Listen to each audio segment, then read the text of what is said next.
સ્થાનિક સ્વરાજ્યની ચૂંટણીઓ ચાલી રહી છે। લોકો માહોલ જાણવા માટે તલપાપડ છે, પરંતુ રાજકીય પક્ષો માહોલ સારી રીતે જાણે છે। ગુજરાતના માહોલ વિશે આજે અને ખાસ તો અમરેલીના સ્થાનિક સ્વરાજના સમીકરણો વિશે આપણે ચર્ચા કરવી છે પૂર્વ વિપક્ષી નેતા પરેશ ધાનાણી સાથે। સીધા જ સવાલ કરીએ, પરેશ ધાનાણીને શું છે માહોલ? तुषारभाई, સતત સળંગ સત્તાના મદમાં ભાન ભૂલેલા શાસકોનો અહંકાર સાતમા આસમાને છે અને મને લાગે છે કે આ વખત 2015 વાળી થવાની છે। ગુજરાતના લોકો સાથે મળી સમજી વિચારી સત્તામાં બેઠેલા લોકોના અહંકારને ઓગાળવા મતદાન કરશે। પરંતુ પરેશભાઈ, ક્યાંક ને ક્યાંક જોવા જઈએ તો આ વખતે કોંગ્રેસ પાર્ટીની જ વાત કરું, તમારી જ પાર્ટીની, તો ઘણી બધી જગ્યાએ એવું જોવા મળે છે કે તમારી પાસે ઉમેદવાર હતા એ તો હવે છોડી ચૂક્યા છે પાર્ટી, અથવા તો તમારી પાસે ત્યાં ઉમેદવાર જ નથી। આ સ્થિતિની અંદર કોંગ્રેસની મજબૂતીની લડાઈ છે એવું કઈ રીતે કહી શકાય? કોંગ્રેસ પાર્ટી નથી, વિચાર છે। આઝાદીનો વિચાર, સ્વાભિમાનનો વિચાર, અધિકારનો વિચાર, સમરસતાનો વિચાર, સમાનતાનો વિચાર, અને એ વિચાર અત્ર તત્ર સર્વત્ર સ્થાપિત છે। એ કોંગ્રેસના કાર્યકર્તાઓએ 35 વર્ષના શાસનમાં વિરોધ પક્ષની ભૂમિકા ભજવા પછી પણ આજ આખાય ગુજરાતમાં કોંગ્રેસનો કાર્યકર્તા લોકશાહીને બચાવવા માટે લડી રહ્યો છે, સત્તાના અહંકારને ઓગાળવા માટે લડી રહ્યો છે। આપ જુઓ,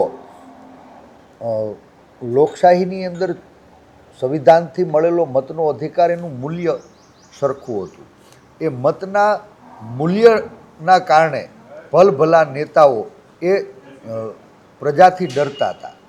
આજ સંવિધાનના પગથિયે સત્તામાં બેઠેલા લોકો માણસને મળેલા મતના મૂલ્યને શૂન્ય કરવા માટેનો પ્રયાસ કરી રહ્યા છે। ગઈ 2021ની સ્થાનિક સ્વરાજ્યની ચૂંટણીમાં ક્યાંય શામ દામ દંડ ભેદથી વિપક્ષના 241 ઉમેદવારના માથાઓ વાઢી ભાજપે બિનહરીફનું જશ્ન ઉજવ્યું। ગુજરાતના લોકો સમજ્યા નહીં, એનું પરિણામ આ 2026ની સ્થાનિક સ્વરાજના જંગમાં આ જ અહંકારી લોકોએ ક્યાંય મોઢે બુકાનીયું બાંધી પોલીસના પેરામાં વિપક્ષના ઉમેદવારોને કાઠલા પકડીને કલેક્ટર ઓફિસે લઈ ગયા। આખાય ગુજરાતમાં 731 વિપક્ષના ઉમેદવારોને ધમકાવી ફોર્મ પાછા ખેંચાવી અને બિનહરીફ થવાનું જશ્ન ઉજવી રહ્યા છે। જો હવે ગુજરાત ચૂપ રહેશે, આવતી 26 તારીખે ક્યાંય ભૂલ કરશે, તો યાદ રાખજો કે આજથી 5 વર્ષ પછી 2031ની ચૂંટણીમાં સ્થાનિક સ્વરાજના 10,000 ઉમેદવારો પૈકી 7,500 સીટોની અંદર ભારતીય જનતા પાર્ટીવાળા હાઠીકડું ખોડશે, તો મારે, તમારે અને આખા ગુજરાતે એ ભાજપના હાઠીકડાને સલામ મારવી પડશે। તો શું આપણે જે લોકશાહીની વ્યવસ્થામાં લોકો દ્વારા લોકો વતી લોકો માટે ચાલતી વ્યવસ્થાનું સપનું જોયું હતું એ ધૂળધાણી થાય? નહીં। ગુજરાતના લોકો શાંત છે, સરળ છે। ભાજપે એને મૂર્ખ સમજવાની ભૂલ કરી, ભાજપે એને ડરપોક સમજવાની ભૂલ કરી, ભાજપે એને ડરાવવા ધમકાવવાની ભૂલ કરી છે। એનો જવાબ ગુજરાતના મતદારો આ વખત ચૂપચાપ 26મી તારીખે ભારે મોટી સંખ્યામાં સંગઠિત થઈ એકધારું મતદાન કરવાના છે। ભારતીય જનતા પાર્ટીના અહંકારને ઓગાળી લોકશાહી બચાવવાનો પ્રયાસ કરવાના છે। આ ચૂંટણીમાં મને સંપૂર્ણ વિશ્વાસ છે કે વિજય કોંગ્રેસનો નથી થવાનો, વિજય જનતાનો થવાનો છે, વિજય લોકશાહીનો થવાનો છે, વિજય સંવિધાનનો થવાનો છે, વિજય લોકોના અધિકારનો થવાનો છે। એના કારણો છે। છેલ્લા 35 વર્ષથી ગુજરાતે વારંવાર ભાજપને જીતાવી, પંચાયતથી પાર્લામેન્ટ સુધી આજ ભારતીય જનતા પાર્ટીનું શાસન છે। અત્ર તત્ર સર્વત્ર ભાજપનો સુવર્ણકાળ ચાલે છે અને સુવર્ણકાળની વચ્ચે પણ ક્યાંય લોકોની પીડાઓને વેદનાને વાચા આપવા કોંગ્રેસ પક્ષનો કાર્યકર્તા નથી નમ્યો, નથી ઝૂક્યો, નથી પગ પકડ્યા અને અડીખમ એ લડાઈને આગળ વધારી રહ્યો છે। લોકોએ વારંવાર ભાજપને જીતાવી અને ભાજપે ઉંદરડાને અમલ પીવડાવી, એ હવે ગુજરાતના લોકો જાણી ગયા છે. તમે જુઓ, મારી ને તમારી નવી પેઢીને ડ્રગ્સના દૂષણમાં ધકેલનારા લોકો, એ ડ્રગ્સ માફિયાઓ ક્યાંક જનતા સવાલ પૂછે ત્યારે આ જ ભારતીય જનતા પાર્ટીની સરકાર એના અમલદારોને મોકલી સાચી ખોટી રેડ પડાવે, ડ્રગ્સ જપ્ત કરાવે, ડ્રગ્સ જપ્ત કર્યાનું જશ્ન મનાવે. એ ડ્રગ્સ પોલીસ સ્ટેશનમાં કસ્ટડીની અંદર લોકઅપમાં પુરાવે. હવે તમે મને કહો કે પોલીસની કસ્ટડીમાંથી 2200 કિલો ડ્રગ્સ ગુમ થઈ ગયું. કે જ્યારે પોલીસ વિભાગને સવાલ પૂછ્યો કે તમે જપ્ત કરેલા જથ્થામાંથી 2200 કિલો ઝેર ઓછું છે, તો જવાબ મળે કે સાહેબ, આ પોલીસની કસ્ટડીમાં 2200 કિલો ડ્રગ્સ, 2200 કરોડ રૂપિયાનો માલ ઉંદરડા અમલ ચાટી ગયા. મારે તમારા મારફત ભારતીય જનતા પાર્ટીની સરકારને પૂછવું છે કે આ તમારી સરકાર, તમારું પોલીસ સ્ટેશન, તમારા કહિયાગરા પોલીસ અધિકારીઓ અને એની કસ્ટડીમાંથી 2200 કિલો, 2200 કરોડ રૂપિયાનું ડ્રગ્સ આ 2 પગા ઉંદરડા પી ગયા કે 4 પગા ઉંદરડા? એ ગુજરાત હવે સવાલ પૂછવાનું છે. ગુજરાતે વારંવાર ભાજપને જીતાવી, હવે એણે ગુજરાતમાં પોલીસ સ્ટેશને ઉંદરડાને અમલ પીવડાવી. લોકોએ વારંવાર ભાજપને જીતાવી, એને આર્થિક મંદીની મોકાણ લાવી, મોંઘવારીમાં જનતાને પીસાવી, યુવાનોની નોકરીઓ છીનવાવી. લોકોએ વારંવાર ભાજપને જીતાવી, એણે બેરોજગારી સતત વધારાવી, સરકારી નિહાળો બંધ કરાવી, એસટી બસોને તાઇફે મોકલાવી. લોકોએ વારંવાર ભાજપને જીતાવી, એણે જૂની પેન્શન યોજના બંધ કરાવી, દારૂ ડ્રગ્સની ચારેય કોર રેલમછેલ કરાવી, કરવેરાની લૂંટમ લૂંટ ચલાવી. લોકોએ વારંવાર ભાજપને જીતાવી, એણે ખેત ઉપજોને કરવેરામાં લપેટાવી, ખાનગી શાળાની દુકાનો ખોલાવી, દવા સારવાર મોંઘી કરાવી, રેલ બસની ટિકિટ બમણી કપાવી. લોકોએ વારંવાર ભાજપને જીતાવી, એણે ગરીબ અમીરની ખાઈ વધારાવી, સરકારી મિલકતો મફતમાં હાવ વેચાવી.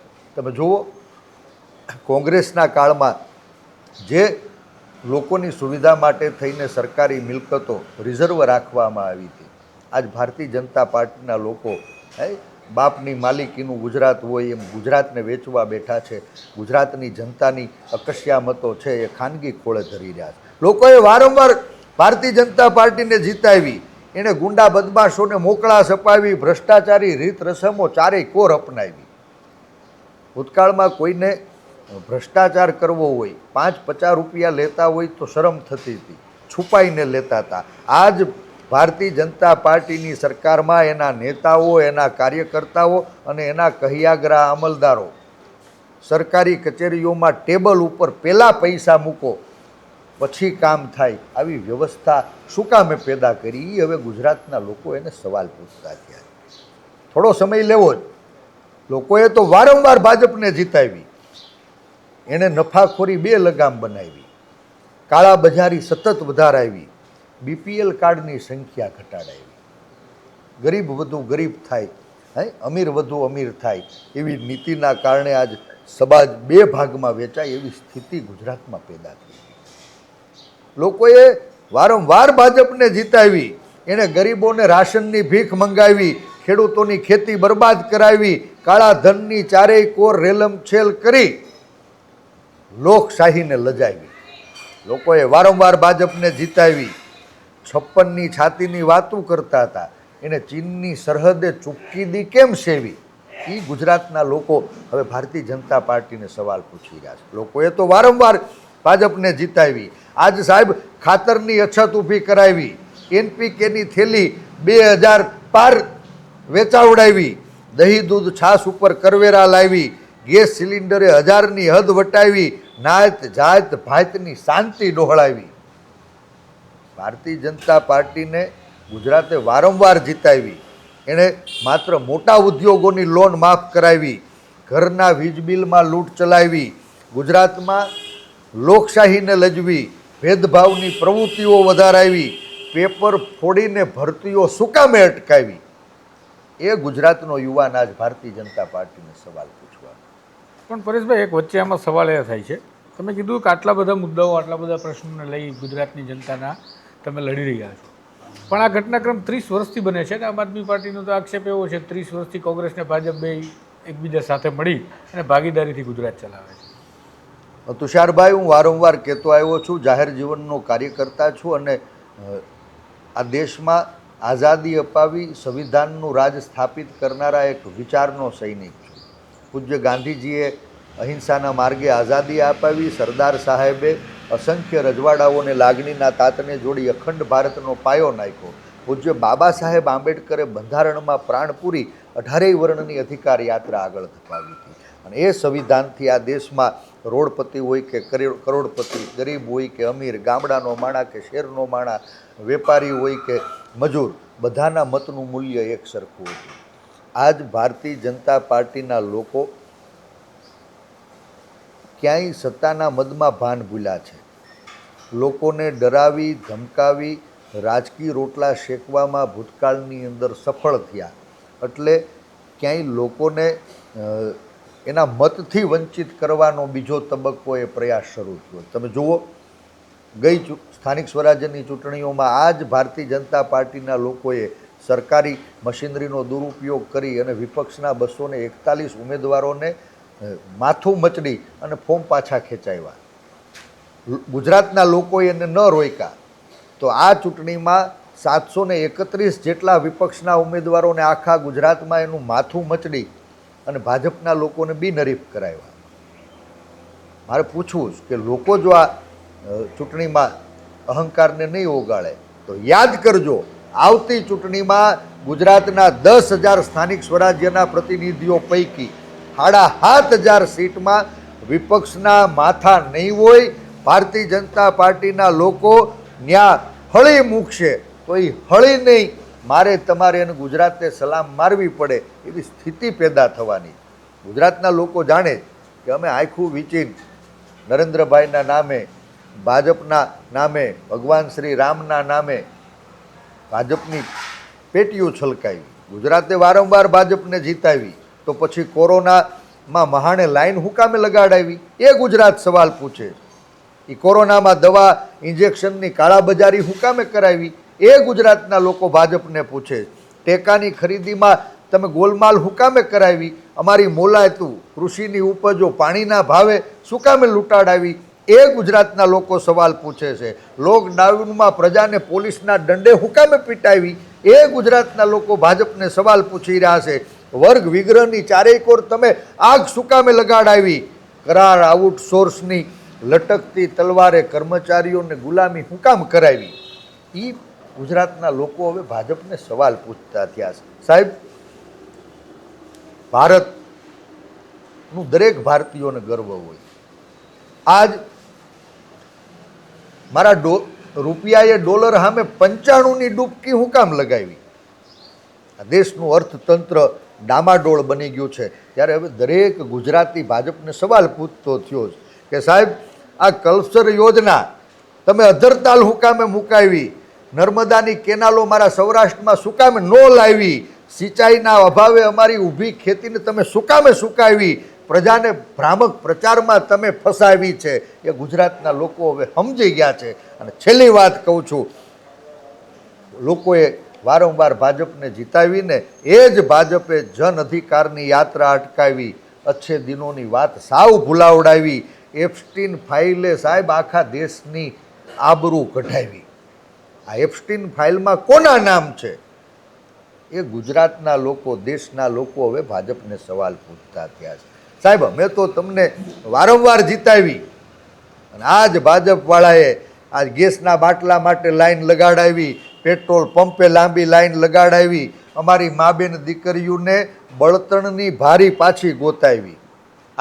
આજ ગેસના બાટલાના અભાવે સિલિન્ડરની લાઈનમાં ભાઈઓ ઊભા રહી છે અને અમારી બાયું, બેનડીયું, માતાઓ, બહેનો, દીકરીઓ સીમમાં બળતણ વીણવા જવું પડે એવી સ્થિતિ ભાજપના રાજમાં પેદા થઈ છે. અને તુષારભાઈ, કૃષિ અને ઋષિનો દેશ છે. આ દેશમાં આઝાદીથી આજ પર્યંત કોઈ પણ પાર્ટીની સરકાર આવી, ચાહે એ વાજપેયી સાહેબના નેતૃત્વમાં ભાજપની સરકાર હોય, થર્ડ ફ્રન્ટની સરકાર હોય કે કોંગ્રેસની, આ દેશના ખેડૂતોને વિદેશી જણસી પાસે ગુલામ કોઈએ નહોતા બનાવ્યા. આ દેશના ખેડૂતોને વિદેશી તાકાતો પાસે ગીરવે કોઈ સરકારે નહોતા મૂક્યા. 56ની છાતીની વાતો કરનારા લોકોએ આજ વિદેશી મદારીની આંગળીએ નાચતા દેશના 2 દેશી ડાગલાઓએ વિદેશી મદારીની આંગળીના ટેરવે નાચતા દેશના 2 દેશી ડાગલાઓએ દેશની ખેતી વિદેશમાં ગીરવે મૂકવાનું પાપ કર્યું છે. વિદેશી જણસો દેશમાં ઠલવવા માટેના દરવાજા એ પહેલી વખત ભારતીય જનતા પાર્ટીના શાસનમાં ખોલવામાં આવ્યા ને એનું માઠું પરિણામ આવતા દિવસોમાં આખા દેશના ખેડૂતોએ ભોગવવું પડશે. સાહેબ, મોંઘી ખેતી, મોંઘું બિયારણ, મોંઘી દવા, મોંઘું ખાતર, મોંઘી વીજળી, સિંચાઈના પાણીનો અભાવ, મોંઘી મજૂરી, ખેત ઉત્પાદન ખર્ચ સતત વધતો જાય છે. આવકો ઘટતી જાય છે. કૃષિ ઉપજો પાણીના ભાવે લૂંટાય છે. ખેડૂતોને ટેકાના ભાવ નથી મળતા. કુદરતી આફતોમાં સરકાર સાથે નથી ઊભી રહેતી.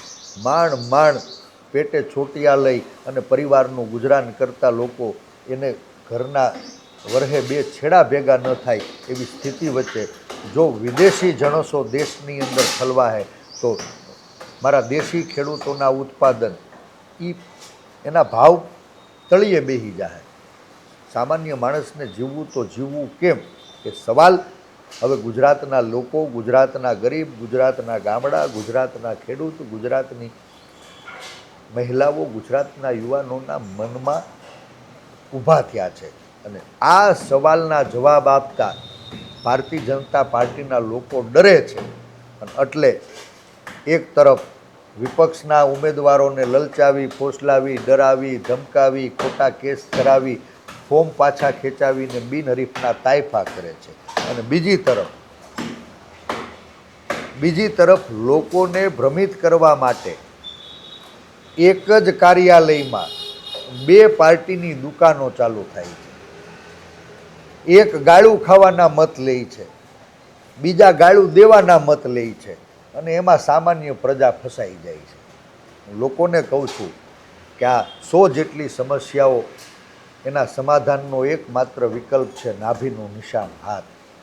આપ અને બાપ બંનેની જનેતા એક છે. એક જ કાર્યાલયમાંથી રણનીતિ ગણાય છે. એક જ જગ્યાએથી એનું સંચાલન થાય છે. એ જ કાળા ધનના કોથળામાંથી 2 પાર્ટીઓના પ્રચારના નાણાં ઠલવાય છે. લોકોને ભ્રમિત કરાય છે. ભારતીય જનતા પાર્ટીના નારાજ નેતાઓને આપમાં ઠલવાય છે. કોંગ્રેસવાળા આગેવાનો, કાર્યકર્તાઓ અને મતદારોના લિસ્ટ અપાય છે. આપવાળા ગાળું ભાજપને દે, એપ્રોચ કોંગ્રેસના કાર્યકર્તાનો કરે અને સત્તા વિરોધી મતને વેરણ છેરણ કરી ફરી પાછો એનો અહંકારી બાપ એને જીતાડવાનું ભારે મોટું ષડયંત્ર હવે ગુજરાતના લોકો સમજી ગયા છે. લોકો સમજી ગયા કે આપ અને બાપ બંને એક માના દીકરા છે. એક ગાળું દઈ અને મત લે છે, બીજા ગાળું ખાઈ અને જીતી જાય છે. હવે ગાળું દેનારા લોકોને પણ પાડી દેવાના છે. ગાળું ખાઈને જીતનારા લોકોને પણ એનો અહંકાર ઓગાળવા માટે આખું ગુજરાત આ વખત હાથના નિશાન ઉપર કોંગ્રેસને સાથ ઊભું હોય એવો મને વિશ્વાસ છે. પરેશભાઈ, એક છેલ્લી વાત ટૂંકી કરીએ કે તમે કીધું આપ અને બાપ એક કાર્યાલયમાંથી ચાલતી 2 પાર્ટીઓ છે. કઈ બાબત ઉપર કહી શકો? કારણ કે આમ આદમી પાર્ટીનો આક્ષેપ કોંગ્રેસ ઉપર આવો છે. તુષારભાઈ, હું અમરેલીનો દાખલો દઉં. અમરેલીમાં આમ આદમી પાર્ટીના સ્થાનિક જે આગેવાનો છે, કાર્યકર્તાઓ છે, નેતાઓ છે, વૈચારિક રીતે મતભેદ હશે પણ પરેશ ધાનાણીએ રાજનીતિ પર જાહેર જીવનમાં ઉંબરો ચડનારા કોઈને ક્યારેય નથી પૂછ્યું કે ભાઈ તું કોનો છો, ક્યાંનો છો, કેવો છો. એ મિત્રો સાથે ચર્ચા મને મળવા આવતા હતા કે પરેશભાઈ આ ભાજપને પાડી દેવું છે, આપણે ભેગા થઈ તો આનો ઘાણ નીકળી જાય એમ છે. મેં કીધું તમારી વાત સાચી, તમે જાઓ તમારા પ્રાદેશિક નેતાઓને, રાષ્ટ્રીય નેતાઓને સમજાવો. પરેશ ધાનાણી એક મધ્યમવર્ગીય ખેડૂત પરિવારનો દીકરો, નાનો એવો કોંગ્રેસનો કાર્યકર્તા છે.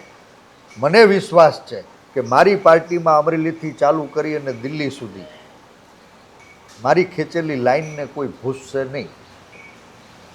તમે નક્કી કરો કે આ ભાજપને હરાવવું છે.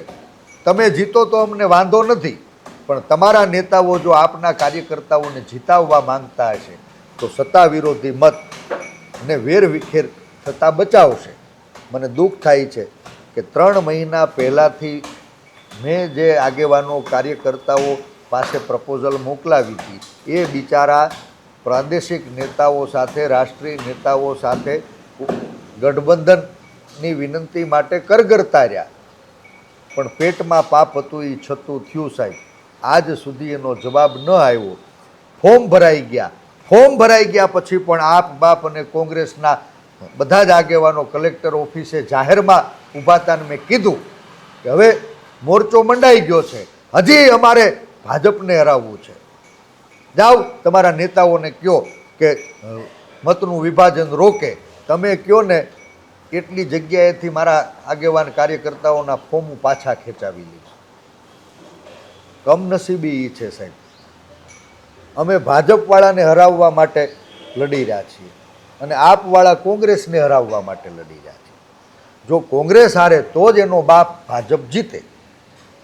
આઝાદીના ઇતિહાસમાં આજ પર્યંત કોંગ્રેસ પક્ષે ક્યારેય સંઘ અને ભાજપની વિચારધારા સાથે સમાધાન કર્યું નથી. આપ અને બાપે ભેગા થઈને ઘણી વખત સરકારો બનાવીને કેટલાયની ઉથલાવીને કેટલાયને લોકોની સેવા કરવાના અવસરથી વંચિત કરી. ઇતિહાસ છે નો સાહેબ. આપ પાર્ટીનો જન્મ થયો ત્યારથી આજ પર્યંત કે દિલ્હી હોય, હરિયાણા હોય, પંજાબ હોય, ગોવા હોય, ગુજરાત હોય, ગાંધીનગર કોર્પોરેશન હોય, ગઈ સ્થાનિક સ્વરાજ્યની ચૂંટણીઓ હોય, ગઈ વિધાનસભાની ચૂંટણીઓ હોય અને છેલ્લે વિસાવદરની પેટા ચૂંટણી, આપવાળાની માનાહમ અત્યાર સુધીની એણે લડેલી તમામ ચૂંટણીઓ પૈકી કોઈ એક ચૂંટણીમાં એ નહોતા લડ્યા ત્યારે ભાજપને 100 મત મળ્યા હતા અને એના લડવાથી ભાજપના 99 મત થયા. હું રાજકારણ મૂકી દઈશ.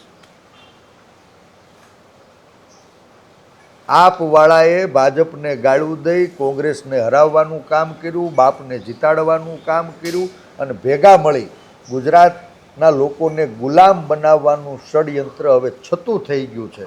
આ વખત લોકો સમજી વિચારીને મતદાન કરવાના છે, સંગઠિત થઈને મતદાન કરવાના છે, સત્તાના અહંકારને ઓગાળવા મતદાન કરવાના છે.